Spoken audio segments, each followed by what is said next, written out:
Todos en México conocemos la tradición de las chinas poblanas, o Saemi-san. Pronto verán cómo la historia de esta tradición se torna bastante interesante.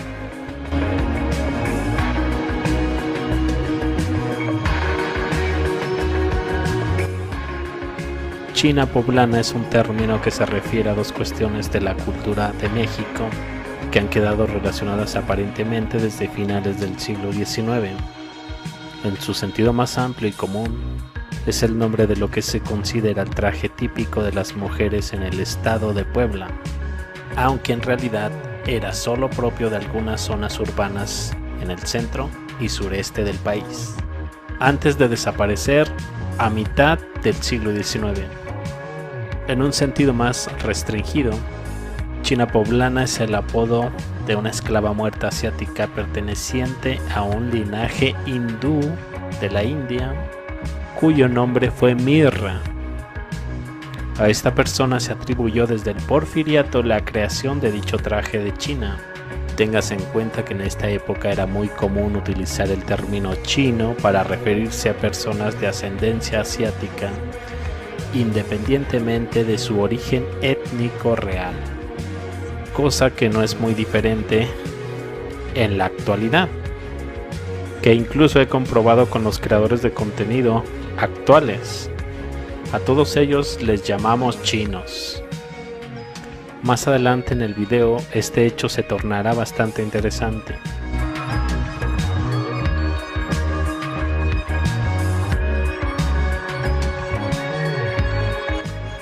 La hipótesis, sin embargo, ha sido puesta en duda por muchos autores, luego de ser convertida al catolicismo en Cochin, una ciudad india, aunque también recuerden que antiguamente había una Cochin china, no sé si recuerdan en un atlas de las banderas. Cochin es una ciudad en la India donde fue raptada por unos piratas portugueses. A Mirra se le impuso el nombre de Catarina de San Juan. Con este nombre se le conoció en la ciudad de Angelópolis. Ahí sirvió como esclava, contrajo matrimonio, también tomó los hábitos. A su muerte, Catarina de San Juan fue enterrada en la sacristía del templo de la Compañía de Jesús en Puebla. Ahora popularmente se le conoce como la tumba de la China poblana. Voy a hablarles de la leyenda. Las investigaciones sobre la vida de Catarina de San Juan tienen diversas lagunas, ya que no hay una fuente que precise de manera biográfica en vida todas las obras que refieren de manera póstuma, por lo que hay varios huecos que se han hilado como conjetura. Incluso el coleccionista y especialista en indumentaria mexicana René Ramírez Ordóñez, en una entrevista, habla del grave error de ligar la vida de Catarina con el origen del traje de la China poblana. Sin embargo, daré la versión de la leyenda de Catarina, que es una de las versiones más difundidas, porque si de algo estamos seguros, es que el traje de la China poblana es un emblema de la identidad mexicana dentro del país y fuera de él.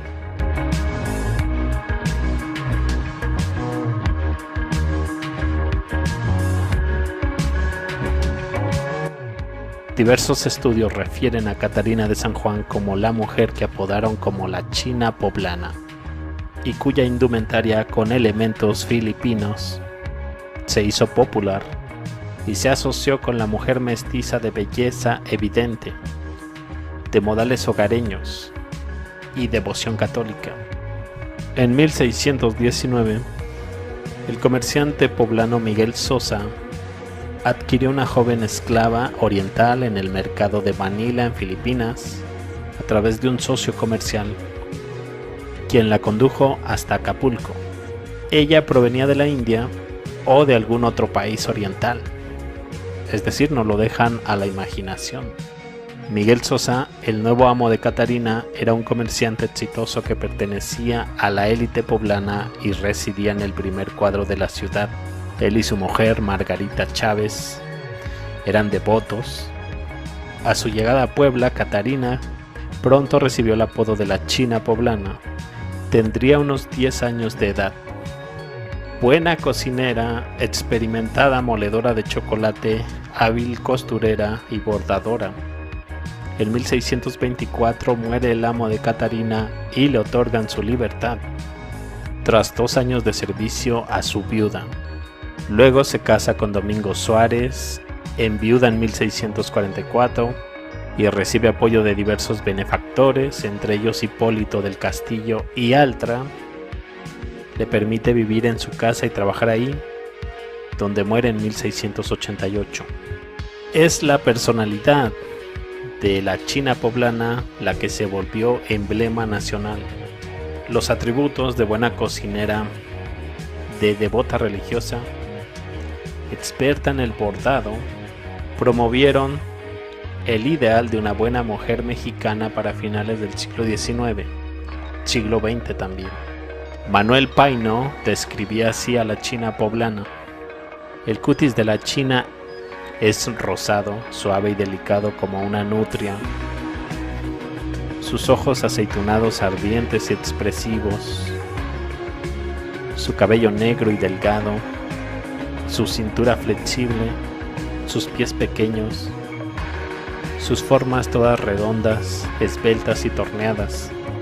Este cuerpo tan seductor lo viste como una enagua interior con encajes y bordados de Ana en las orillas, que se llaman puntas enchiladas. Sobre esa enagua va otra de castor o de seda, recamada de listones y lentejuela. La camisa es fina, bordada de seda o chaquira, deja ver parte del cuello, que no siempre cubre con un rebozo, llegado a mucho donaire.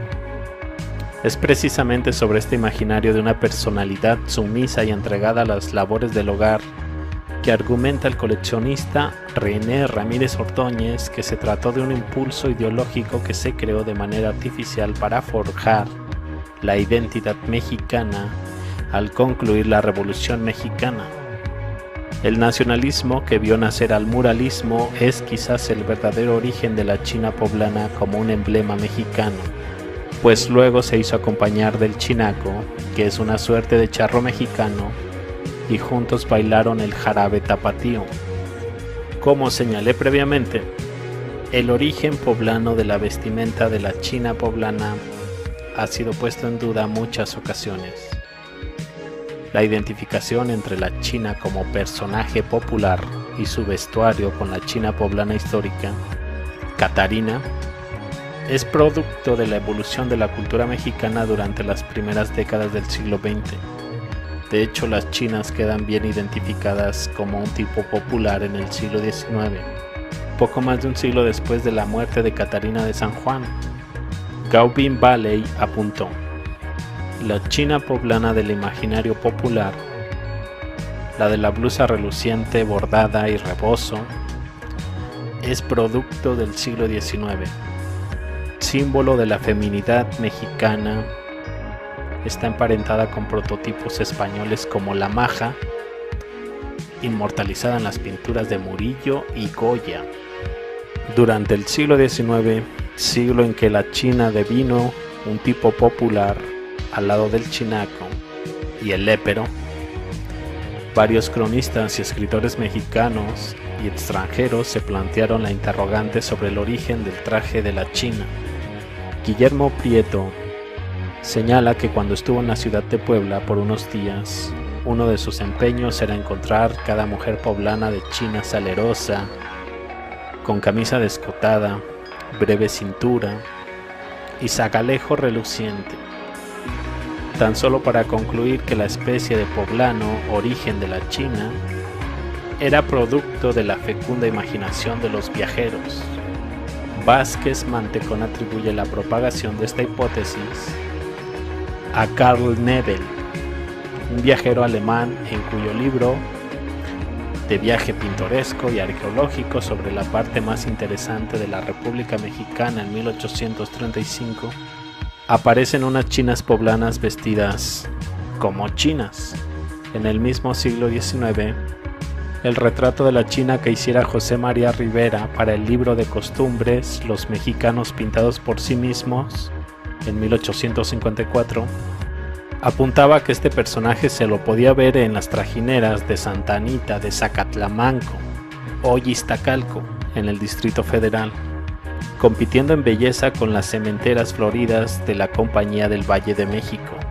Una década antes, Manuel Paino dijo que para encontrar a la auténtica China era necesario hacer una búsqueda en ciudades como Puebla o Guadalajara. Aun cuando estaba empeñada en presentar su indumentaria como un traje nacional, para las primeras décadas del siglo XX, las chinas habían desaparecido como un personaje identificable del pueblo. Nicolás León señalaba que él no encontraba ninguna relación entre la vestimenta de las chinas y la visionaria poblana Catalina de San Juan, desmintiendo la versión arraigada en el imaginario popular desde los últimos años del siglo XIX. Para este autor, la indumentaria en cuestión le parecía influida por aquella que empleaban las manolas españolas contemporáneas a las chinas mexicanas. Asimismo, demostró que chinas las había no solo en Puebla, sino también en Guadalajara, en la Ciudad de México y Oaxaca de Juárez. María del Carmen Vázquez Mantecón señala que muchos de los elementos que constituyeron la indumentaria de una china fueron comunes en diversas latitudes del mundo y en épocas por demás variadas. En especial, las labores de chaquira y lentejuela en la camisa y el castor de la china, señalados como una de las características más genuinas de la indumentaria de las mujeres de las clases populares urbanas del México decimonónico. Eran conocidos en África, Asia, América precolombina y desde luego en Europa. Apunta que es posible que Catarina de San Juan también usara algún tipo de adornos en su vestido oriental, del que no quedó ninguna descripción, pero que en todo caso parece más probable que la ornamentación del castor y la camisa de la china fueran producto de la influencia de las cortesanas cachupinas o criollas de principios del siglo XIX. Tampoco debe descartarse la posible relación del vestido de China con las indígenas de la época colonial, en especial en lo que se refiere al uso de camisas de algodón con escotes bordados de flores y otros primores, los porabajos de puntas enchiladas y las fajas de brocado. Estas prendas persisten aún en la actualidad entre las mujeres de varios pueblos indígenas de México, como las mazahuas. Aquí viene lo que para mí fue interesante. Otro problema que se ha planteado sobre el origen de las chinas en México es el problema de su nombre. En aquellas versiones donde la creación del traje es asociado con Catarina de San Juan, existen dos propuestas. Por un lado se señala que en tanto que la princesa mogola, es decir, del imperio mogol, era oriental, esto lo podemos ver en antiguos mapas, esto fue un motivo para que fuera llamada China por los poblanos de su tiempo. En México, a los asiáticos se les continúa llamando chinos, en tanto que se considera que el oriental por antonomasia es nativo de China. Esto puede explicarse porque casi todos aquellos que llegaban en el galeón de Manila era calificado de chino por los novohispanos. La segunda hipótesis quiere asociar el apodo con el hecho de que Catarina de San Juan contrajo matrimonio con un esclavo de nombre Domingo Juárez que pertenecía a la casta de los chinos. Tras el matrimonio, la China poblana histórica debió de ser llamada por los habitantes de Puebla conforme correspondía a la casta de su marido. Sin embargo, durante la primera mitad del siglo XIX, ninguna mención sobre Catarina de San Juan hace referencia al supuesto mote de China, menos aún acompañado del gentilicio poblana. Sin embargo, es probable que la segunda propuesta arroje alguna luz sobre el origen del apodo de la China mexicana. En efecto, en la Nueva España la sociedad estaba organizada por estamentos definidos por una combinación de sangres, donde las posiciones más altas eran ocupados por aquellas personas que supuestamente poseían una mayor proporción de sangre española europea, mientras que un mayor componente de sangre africana colocaba a una persona en los estamentos inferiores. La existencia de las castas es dudosa, ya que si la sangre española ocupaba los puestos más altos y las clases superiores, esto no explica cómo había mestizos, ya que para que el mestizaje se realice, se necesita una población blanca numerosa, pero de clase baja, la cual sí existía y conformaba la mayoría de la población en las ciudades y pueblos de blancos de rancho. Los chinos eran aquellos descendientes de Lobo y Blanca, Lobo e India, semimulato e India, y Blanca o bien español y morisca, de entre muchas otras combinaciones. Todas estas combinaciones daban como resultado que un chino poseía 3/4 partes de sangre blanca y 1/4 de sangre indígena. Estaba ya terminando el video y me di cuenta que estaba dejando de lado un personaje muy importante también, la pareja de la china poblana, el chinaco. Hoy en día los conocemos como los charros. Nuevamente la palabra chinaco, co será de cochín, de la bandera cochín china. Chinacos fue el nombre dado a los guerrilleros liberales mexicanos durante la Guerra de Independencia, la guerra contra los Estados Unidos, la intervención francesa en México. Se distinguieron por su valor y habilidad pese a su falta de disciplina militar. Caballistas de los siglos XVII al XIX, llamado inicialmente cuerudo, por vestir básicamente prendas de gamuza. Es el antecesor del traje de charro. Aquí viene algo interesante. Durante las luchas de independencia, en las comunidades rurales de fuerte influencia española, algunos guerrilleros insurgentes del sur de la República Mexicana, reconocidos por su valor en el combate, recibían este nombre, chinacos, que para muchos es un invento, o era porque algunos mexicanos tenían influencia indígena, lo que les provocaba ojos asiáticos. Los chinacos pelearon tanto del lado de los liberales como de los conservadores durante la Guerra de Reforma. Sin embargo, la fama de los chinacos se haría mundial durante la intervención francesa, época en la que enfrentaron y en varias ocasiones derrotaron al ejército expedicionario francés de Napoleón III, quien había instaurado con la ayuda del Partido Conservador a Maximiliano de Habsburgo como emperador de México.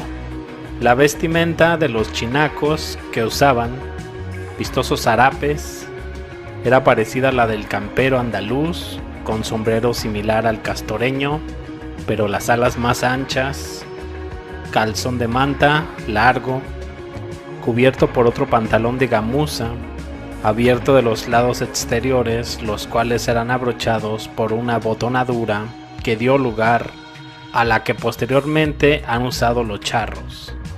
Las chaparreras en aquel entonces tenían una indumentaria un poco más parecida a la del chinaco, pero más ostentosa. Utilizaban las faenas la reata de Itztle para lazar el ganado, y en el combate la lanza para sus temibles cargas de caballería. Otra característica fue el empleo de un pañuelo anudado sobre la cabeza. Como dato, había algunos indios del norte de México con paliacates de igual forma, como este de 1850. Estos chinacos con pañuelos a la cabeza me recuerdan a José María Morelos y Pavón, quien por cierto aparece al lado de chinacos peleando en esta imagen en el sitio de Cuautla. Cuautla, por cierto, parece tener algunas Star Fort en este mapa de 1812. Por cierto, ¿recuerdan el estandarte de Morelos, el doliente de Hidalgo? ¿Qué opinan al respecto? Wiki tiene esta representación de un chinaco allá por 1812, que en mi opinión parece muy orientalista. Al principio me recordó a los pantalones de los samurái, pero luego busqué en Tartaria y la China tártara, y no sé a ustedes qué les parece, pero encontré algunos sombreros muy similares. Aquí tenemos una imagen de 1860.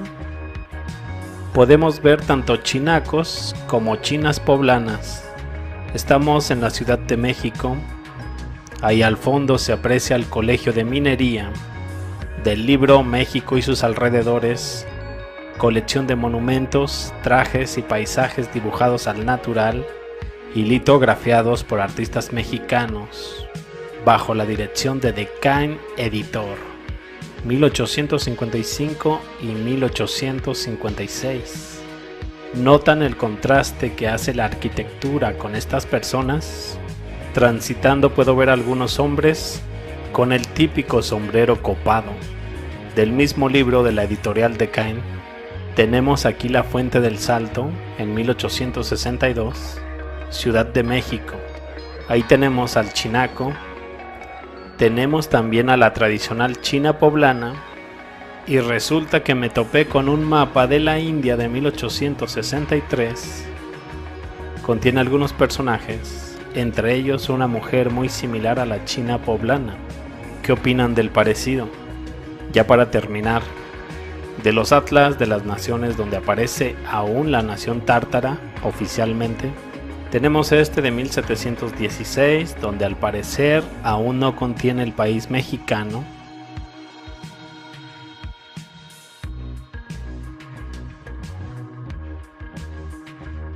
Luego tenemos dos de 1865, uno aún contiene a Tartaria.